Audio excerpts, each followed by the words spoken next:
আসসালামু আলাইকুম ওয়া রাহমাতুল্লাহি ওয়া বারাকাতুহু। কেমন আছেন সবাই? আশা করি ভালো আছেন। ক্লাস 7 এর গুরুত্বপূর্ণ একটি টপিক হলো ন্যারেশন। চলুন আমরা ন্যারেশন সম্পর্কে আ যে মডেল আছে, আমাদের মডেল কোয়েশ্চেন ১ এর ৪ সেটা সম্পর্কে বিস্তারিত আলোচনা করব। এই মডেল ১ এর ৪ হলো আপনার ৪ নম্বর ন্যারেশন আসে।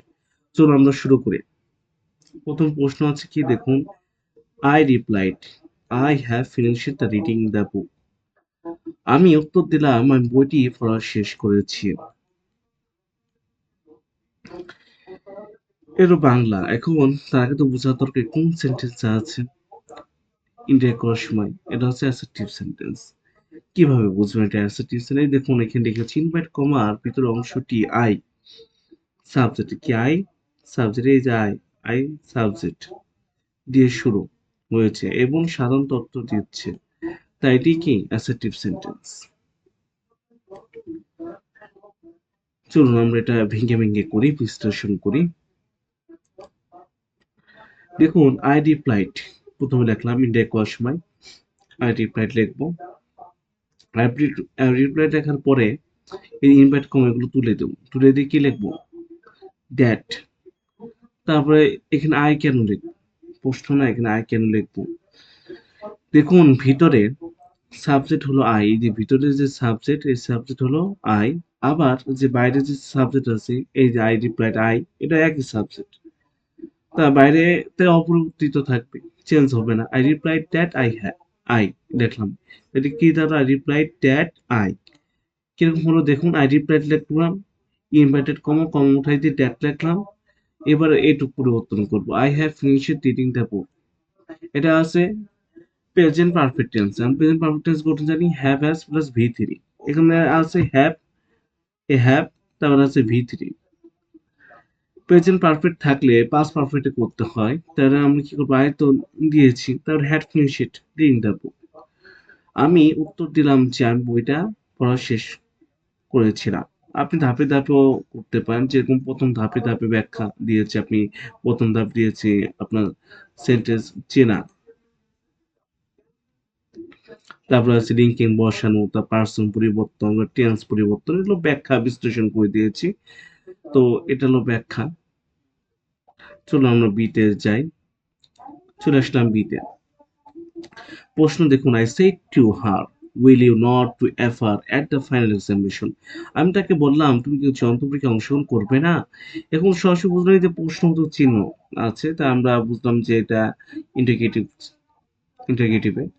তো এটা ব্যাখ্যা করব কিভাবে, চলো আমরা শুরু করি। আমরা জানি যে ইন্টিগ্রেটিভ পড়তে গেলে আই লিখবো, সেই টুর পরিবর্তে লিখবো, এটাকে বলা রিপিটিং ভার্ব। সেই টু এটা রিপিটিং ভার্ব, এটা পরিবর্তন করতে হবে। আই লিখলাম, সেই টুর পরিবর্তে আস দিব, তার হার আস হার, ইনভাইটেড কমা আর এই যে ইনভাইটেড আর কমা পরিবর্তে কি দেবো? ইফ। এখন ইফ তো দিলাম, এখন আমার সাবজেক্ট কি দিব? চলুন যে সময় অ্যাসার্টিভ বাক্য বলা, যেহেতু এটা ইন্টারোগেটিভে আছে, উইল আগে দিয়েছি পরে ইউ, তো অবশ্যই আগে সাবজেক্ট দিতে হবে। তাহলে সাবজেক্ট কিভাবে দিব বলেন? ভিতরে চলুন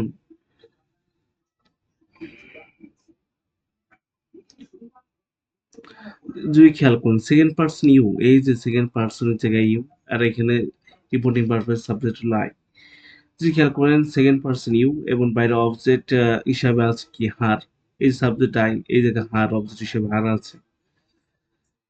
এখন কিভাবে করবেন? সেকেন্ড পার্সন ইউ বাইরে অবজেক্টকে কি অনুসরণ করে? ইউ। আবার খেয়াল করে এই যে ইউ হারকে অনুসরণ করে, ইউ হারকে অনুসরণ করে। তো এখানে সাবজেক্ট হিসেবে সি দিব, সি হার হার। সাবজেক্ট অবজেক্ট পড়েছে আমরা জানি সি হার হার, সি দিব। এবার টেন্সের পরিবর্তন, টেন্স কিভাবে পরিবর্তন করবে বলেন? এখানে আছে উইল, উইল। তখন উইলের পরিবর্তে আমরা কি দিতে পারি? ভিতরে উইল আছে, এই যে উইল আছে না, উইলের পরিবর্তে আমরা দিব উড।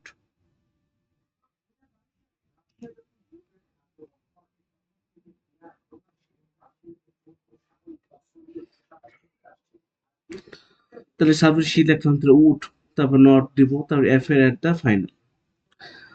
যদি বুঝতে সমস্যা আমি আরেকবার রিপিট করছি। প্রথমে খেয়াল করুন, মনোযোগ দিয়ে শুনুন। I said to her, will you will you not be affair at the final examination. আমি তাকে বললাম তুমি কি চূড়ান্ত পরীক্ষায় অংশগ্রহণ করবে না?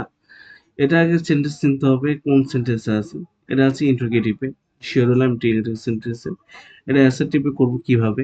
এই যে আই লিখলাম, সেট টু বলা হয় রিপোর্টিং ভার্ব, সেটের পরিবর্তে আস দিলাম, এটা হার কি অবজেক্ট, অবজেক্ট লিখলাম, ইন্ডিকেটেড কমা বা তুলে দিয়ে লিখবো ইফ, ইফ লিখলাম। এখন আমরা অ্যাডজেক্টিভ করতে হলে সি লাগবে, সাবজেক্ট আনা লাগবে। এখন ইউ, এই যে ইউ, ইউ অনুসরণ করে অবজেক্টকে, ইউ অনুসরণ করে কাকে? অবজেক্টকে। তাই ওই জন্য আমি সি নিয়েছি। কি নিয়েছি? সি নিয়েছি। সেকেন্ড পার্সন ইউ বাইরে অপোজিট হারকে অনুসরণ করে, হ্যাঁ। এরপর কি বাই টেন্সের পরিবর্তন, এই যে উইল ছিল, উইলের পরিবর্তন নিয়েছে উড, তারপর not, she would not appear at the final examination. আমি তাকে জিজ্ঞাসা করলাম সে চূড়ান্ত পরীক্ষায় অংশগ্রহণ করবে কিনা। আপনি খেয়াল করুন ধাপে ধাপে পরিবর্তন ব্যাখ্যা। প্রথমে ধাপ ১ এ যদি খেয়াল করেন, ধাপ ১ সেন্টেন্স চেনা, পরে আছে রিপিটিং ভার্ব পরিবর্তন।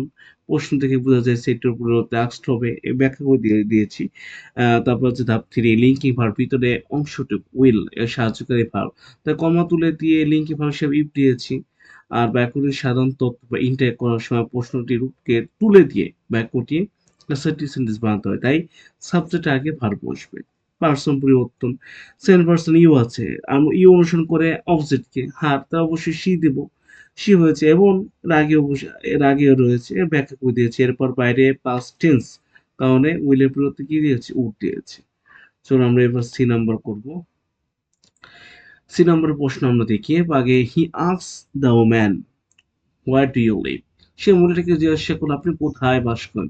এখন আগে বুঝতে হবে এটা কোন সেন্টেন্সে আছে। আমরা শিরোনাম, এটা আছে ইন্টারোগেটিভ সেন্টেন্সে, প্রশ্নবোধক চিহ্ন আছে। আর যদি আরেকটু ব্যাখ্যা করি দেখুন, এই যে ওয়ার আছে, এক কথা বলতে প্রশ্নবোধক চিহ্ন কারণে তো ইন্টারোগেটিভে কোশ্চেন। চলুন এটা আমরা একটু ব্যাখ্যা করি। প্রথমে হি লিখলাম, আস্কড যেহেতু আছে আমরা চেঞ্জ আর করবো না, আস্কড লিখবো। এবার লিঙ্কিং ভার্ব, প্রশ্নের শুরুতে ওয়ার, প্রশ্ন যদি দেখেন শুরুতে কে আছেন? ওয়ার। ডাব্লিউএস ওয়ার্ডটা শুরু হলে ইফ বা ড্যাট বসে না, ডাব্লিউএস ওয়ার্ডটা শুরু হলে ইফ বা ড্যাট বসে না, তার মানে এগুলো উঠে যায় অটোমেটিকলি। ইফ বা ড্যাট বসে না, ওরা সরাসরি লিঙ্কিং ভার্ব হিসাবে বসে।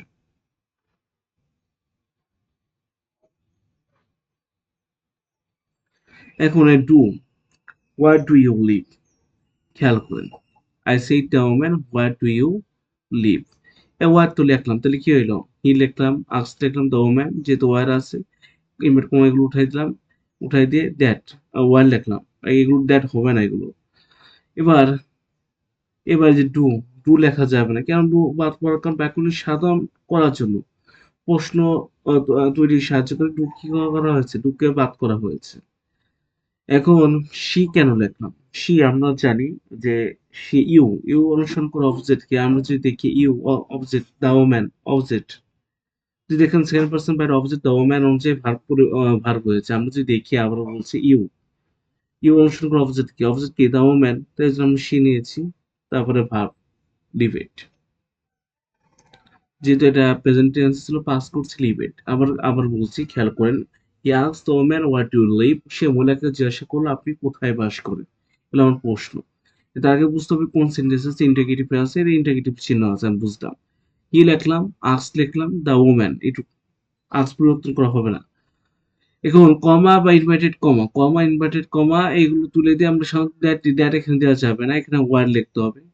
হ্যাঁ, পরিবর্তন হবে না লিঙ্কিং ভার্ব হিসাবে। এখন ডু, ডু কেন বাদ পড়ছে? ব্যাকরণ সাধন করার জন্য প্রশ্নটি সাহায্যকারী ডু বাদ দেওয়া হয়েছে।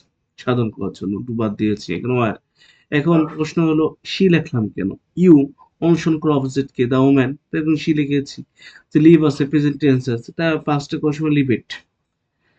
এভাবে ধাপে ধাপে পুরাতন ব্যাখ্যা দেখুন, শেষে প্রশ্ন চিহ্ন আছে, থাকে এটি ইন্টিগ্রেটিভে আছে। রিপোর্টিং ভার্ব কি? প্রশ্ন আগে, থেকেই আক্স দেওয়া ছিল, তাই আমরা কোনো পরিবর্তন করিনি। এরপর হচ্ছে লিঙ্কিং ভার্ব। এই প্রশ্নটি শুরু হয়েছে ওয়ার ডাব্লিউএস ওয়ার্ড দিয়ে। নিয়ম হলো ডাব্লিউএস ওয়ার্ডটা শুরু বাক্যটি ইফ বা ড্যাট বসে না, তাই ওয়ার্ডটি সরাসরি লিঙ্কিং ভার্ব হিসেবে হয়েছে। টু বাদ পড়ার কারণ কি? বাক্যটি সাধারণ করার জন্য প্রশ্ন তৈরির সাহায্যে টু বাদ পড়া হয়েছে। পার্সন বা টেন্স পরিবর্তন। সেম পার্সন হিসাবে ইউ এবং অপোজিট দা, হ্যাঁ, দ্য ওম্যান দা অনুযায়ী পরিবর্তন করা হয়েছে সি। এরপর কি পাস্ট ইনডিফিনিট টেন্স ভার্বলি পরিবর্তন করা হয়েছে, past indefinite tense live it হয়েছে। হলো ব্যাখ্যা। চলুন আমরা সি নম্বরে আসি, ডি নম্বরে।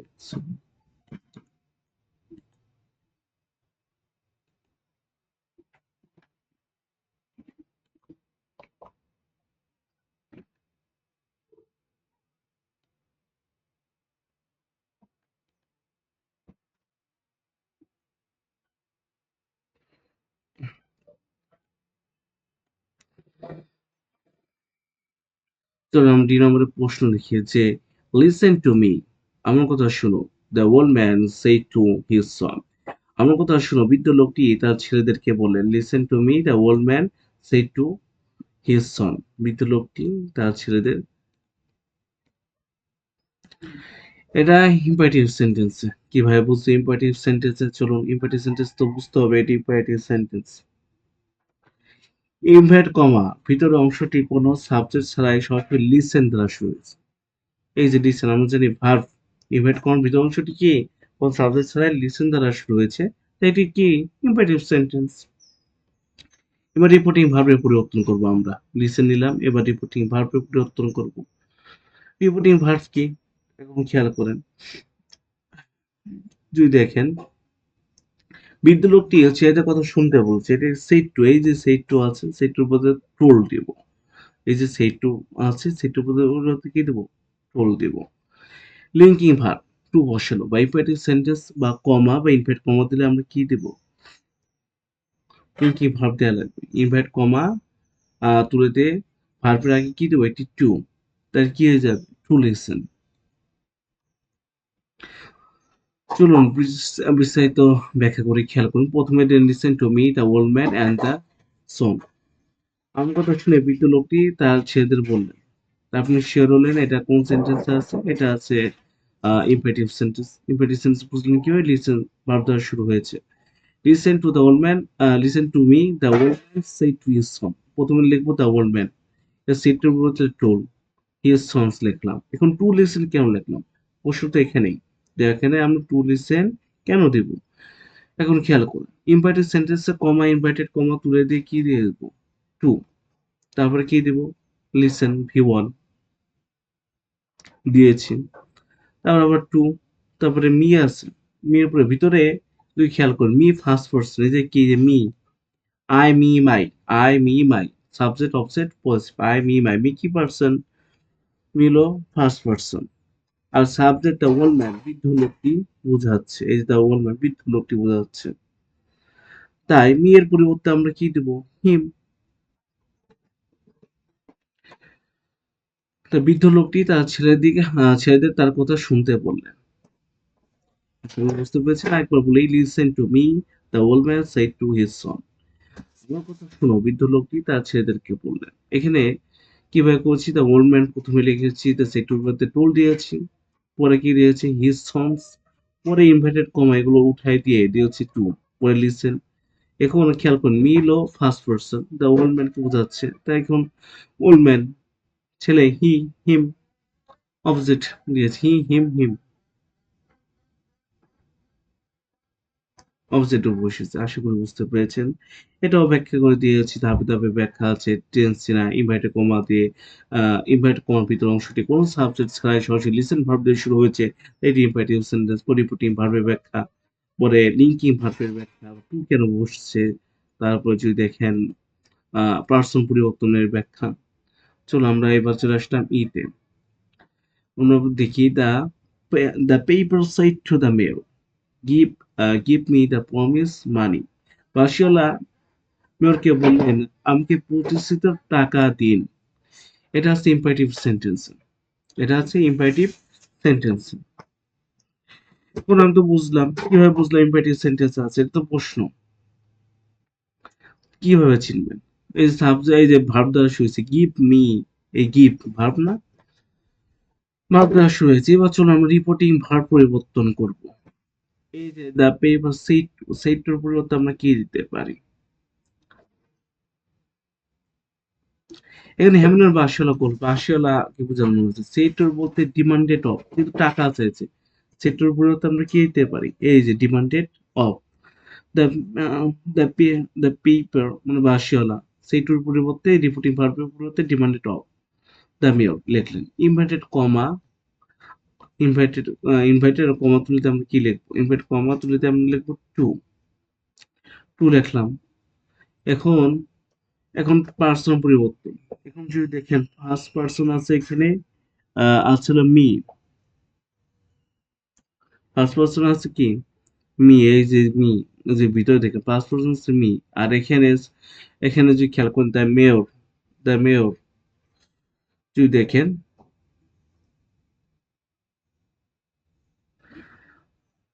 আর সাবজেক্ট আছে দ্য পেপার, এটা হলো আপনার সাবজেক্ট, হ্যাঁ, যা হিমকে নির্দেশ করছে। তো আমরা এখানে নিতে পারি the paper demanded of the mayor to give him the promised money. চলুন এটাকে আর একটু ব্যাখ্যা করে আর একটু সহজভাবে বলি, খেয়াল করুন। প্রথমে the paper said to the mayor give me the promise. Barcelona মেয়রকে বললো আমাকে প্রতিশ্রুত টাকা দিন, প্রতিশ্রুত কি দিন, টাকা দিন। খেয়াল করুন প্রথমে এই যে সেড টু, এরা সিম্প্যাথেটিক সেন্টেন্সে বুঝলাম, এই গিভ আছে শুরুতে ভার্ব, দ্য পেপার এটা উঠাই দিব, sorry the paper subject, said to উঠাই দিয়ে বলে ডিমান্ডেড অফ লিখলাম, তাহলে অফ দ্য মেয়র এই পর্যন্ত আসলাম। পরে ইনভাইট কমাগুলো উঠাই দিয়ে লিখলাম টু, তারপর লিখলাম গিভ। এখন প্রশ্ন হলো এখানে হিম দিব কেন?